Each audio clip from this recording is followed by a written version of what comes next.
and all that. You know, one of his most famous sermons was written on the back of a receipt for a slave girl that he bought. Are you serious? So, you know, the problem is that, and that would be, you know, Jefferson the liberal, Edwards the conservative. What was Wesley? Wesley was right, is what he was. He wasn't liberal or conservative. Wesley looked at the situation and said, hey, this is wrong. Right. In the same way, who do we never talk about when we talk about Jefferson was his arch, not nemesis, because they were actually friends, but John Adams. I mean, who supported Haiti before Jefferson came along, and then supported France, but then supported making Haiti pay its own reparations, which put Haiti in the situation it's in today. That's that whole story. Who supported them as a country? Adams did. But Adams wasn't good enough. Adams wasn't what, again, I think that's part of the country not being ready for that true freedom. Don't get me wrong, Adams made his own mistakes. Oh yeah, definitely. Alien and Sedition Act, some of those other things, but right. He had thin skin. But at the same time, like, for the time, you had a guy who said this is wrong, that said we support these countries, but you went with Jefferson instead. Why? Right. Because Jefferson made this. Yeah. And understood this. In the same way, John Quincy Adams, his son, comes along later, right. who on the advent of the Mexican-American War made the statement before Congress, when you go to war, the banners of freedom will not be the banners of the United States, it will be the banners of Mexico. Why? Because Texas wanted to be a free country. Sorry, Texas. Wanted to be a free country so that they could own slaves. Because Texas was Northern Europeans, whereas in Southern Mexico, we're all you know, that mix of Spanish, Native American type. Right. So I mean, and what did both those Adams have in common? They were one-term presidents. First Adams lost to Thomas Jefferson. Second Adams lost to Andrew Jackson. Man. You get what you want, right? You right. And again, I'm not saying everything was perfect about either of those guys, but you get what you want. You right. get what you pay for. You ask for both those things. You get both those things. Man, no. You. I don't meet a lot of people that make me have conversations amongst myself. I don't meet a lot of people where, as I'm talking to them, it makes me have a conversation within myself as I'm listening to them talk. We pause and see. Yeah, so you just be, oh no. Okay, yeah. But I mean, going back to replacement theory, we've known since the 90s. Like statistically, we've seen immigration levels, like the population of Black Americans isn't significantly up or down, because when we talk about actual African Americans, like people descended from the people who came here hundreds of years ago. ADOS, American descendants of slavery. Right. Yeah. Now that's very different than actual African immigrants today. Not 100% different, but different in very lots of different cultural ways. Trust me, there's a rift. Sure. Yeah, I've heard you talk about it, and not even just that, but like you know, between that and African descendants from Caribbean countries, or I taught a girl recently who we were talking about, she was Dominican, and we were talking about Haiti and kind of, you know, the fact that they share an island, right. And she goes, wait, is this why we don't like Haitians? And she was just going over, like, she was talking about she probably had no clue about how there were Dominicans they would see Haitians in Dominican and tie them up and whip them. She probably had no idea. No idea. And so my point, though, is that when we go back to those levels, those people, those groups aren't increasing at a significant rate. Right. That would require, you know, Black families to be having like 10, 12 kids at a time. And let's not do that, because I don't know if we can sustain that in our economy. Right. But what I mean is that, like... And do you know there's a lot of women who feel like they shouldn't have to work? That's a different one. We're not going to do... We can't do that. My wife works full time. I'm very thankful for that. If she could, and she wanted to... I love you, Lisa. What I was going to say is that when we look at immigration from, say, South America and Mexico, which when we say population on the southern border, like, you have to know it's not just people from Mexico, although lots of people from Mexico. Definitely. But it's people from Guatemala, it's people from Nicaragua, it's people from Honduras, it's people from Brazil. It's people who are fleeing countries, that we probably had a hand in messing up destabilizing their country. You want to talk about us destabilizing Mexico's economy?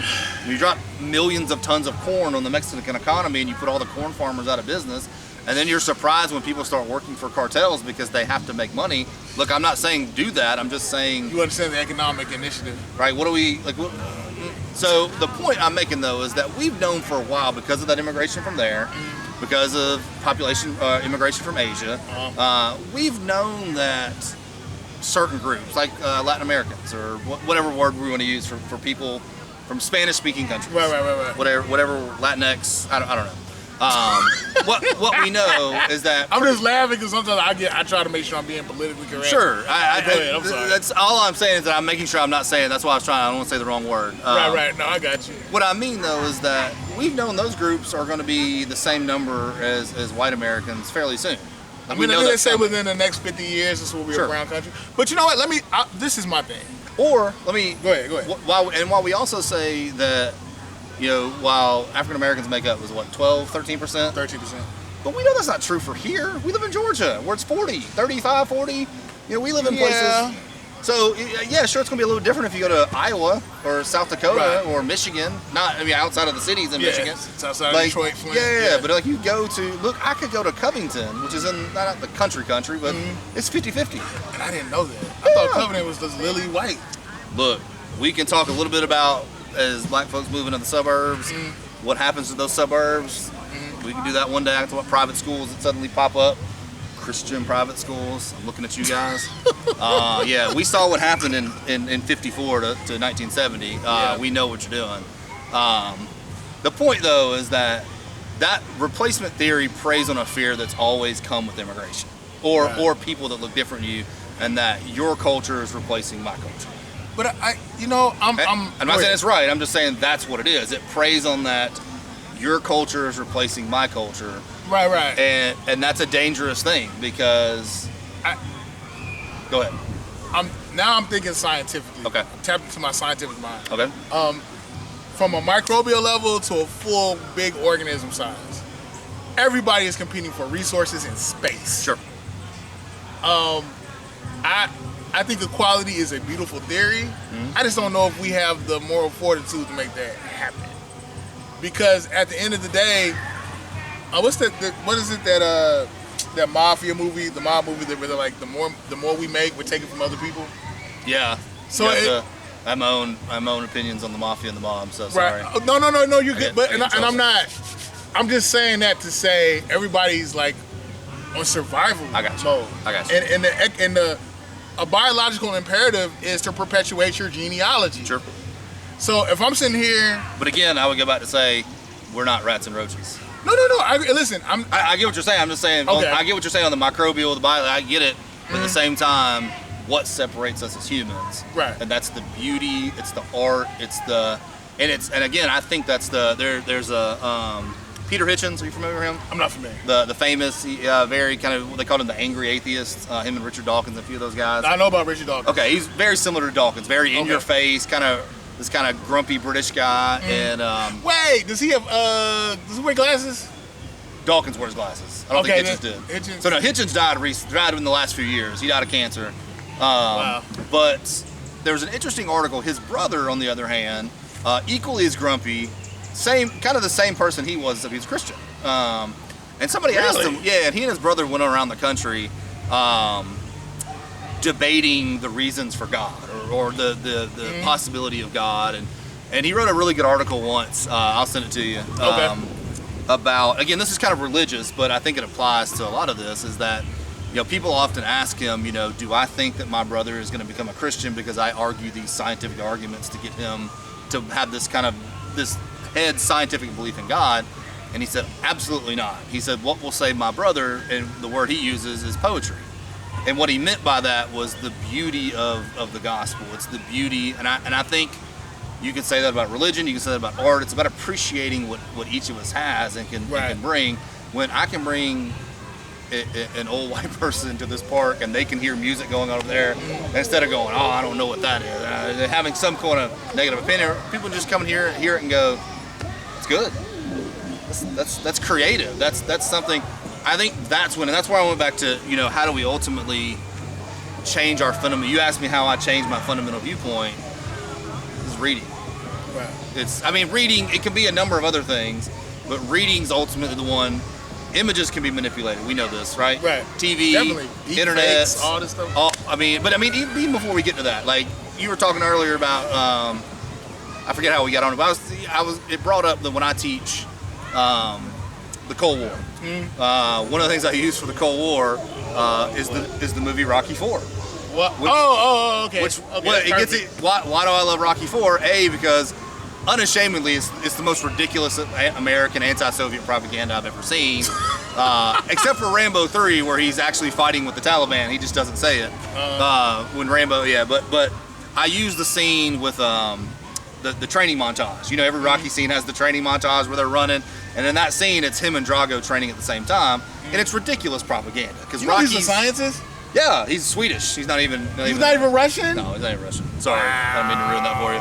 Dolph Lundgren's actually a genius and a great guy. But he that whole scene is, you know, it's Rocky's out in the pure driven snow in the light by himself, chopping woods the old-fashioned way, where the Soviets in the rooms, the dark rooms with the red kind of dim light, getting injections of things on machines that have lights all over it. You know, it looks like Darth Vader's back behind him. It's like, that's not even real. like, guys, come on. Like, that's silly. And again, that's where those kind of images can distort and manipulate. I don't think written word can do that as well. Now, don't be wrong, writing can. We've seen newspapers do it. Like, we talk about the Atlanta Journal and the Atlanta Constitution and what they did to help foster the Atlanta race riots, and pretty much any kind of those uprisings we saw where black communities were terrorized in American cities. Have you heard of the Kerner Commission? Which one's that one? Just pretty much, it was a government initiative where they studied. It's like a 400 or 500 page report. Sure. Where the government pretty much on a grassroots level research and tried to figure out what created the atmosphere for these riots in Detroit in the 60s, riots in Newark. Sure. L.A. Yeah. Tulsa. Yeah. Atlanta, Philadelphia.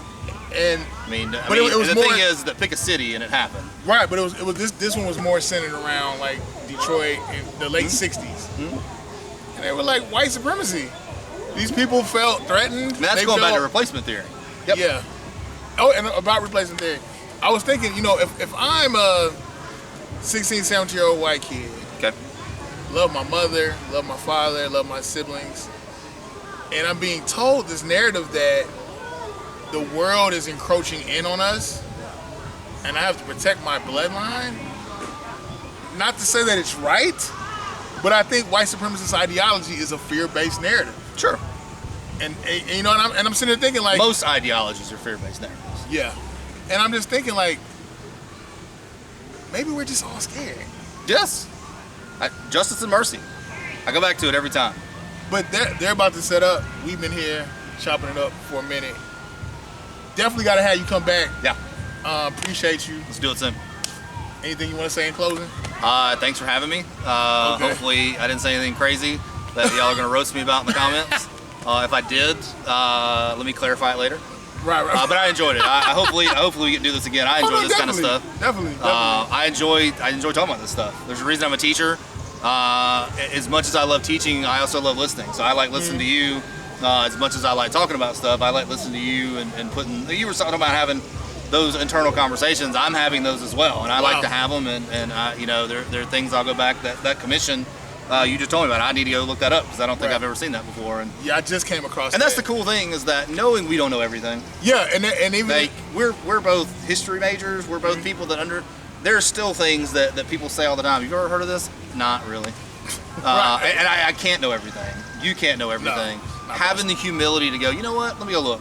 Let me go research that a little bit. And let me tell you something. Pursuing a career now as a member of the science community, you have to. I don't know what I know. Right. Let me say that one more time. I don't know what I know. There's so many things that I thought, like my whole concept of reality has been challenged. Sure. My belief in God, like so many things have been just like, I told somebody like these past couple of years, I feel like somebody, like my life was like this crystal ball, and somebody just shattered it. Like, no, it's not what you thought it was. Like, what? But anyway, subscribe to the YouTube channel. Zach, you're a good man. You're a better man. No. Hey, no. Getting married. No. Wait, am I allowed to say that? Yeah, that's fine. Hi, Jasmine. Getting married one day soon. I'm so excited. Didn't think that was gonna happen, but hey. I did. I knew. It's rough out here, man. That's a whole nother conversation. Hey, we're gonna go. Yeah, we're out.